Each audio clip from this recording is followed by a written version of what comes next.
Let me tell you about the first time I heard the music of Augustus Pablo.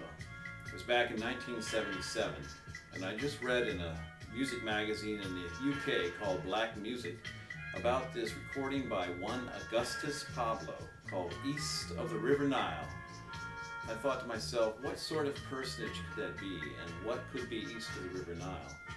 So at that time, to get a small Reggae 45, he had mail order sources as the main way to get it if you lived in the United States. When it arrived, I put it on, and I heard a recording full of mystic atmosphere, like a soundtrack to some film yet to be made. It was tremendously evocative, and it made me seek out the rest of his music.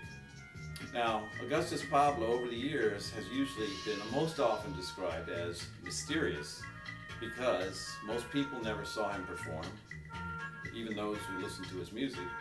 And indeed, his personality was somewhat guarded, and he was not a public figure. Yet, he made music that changed the world. Many people referred to him as a dubmaster, as one of the prime architects of dub music, which transformed electronica, helped create hip-hop, dance music, and was a force in reggae music.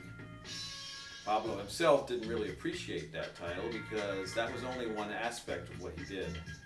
He considered himself a composer of instrumental music, and indeed, one person, a good friend, Lance Linares, referred to him as a composer of dreams.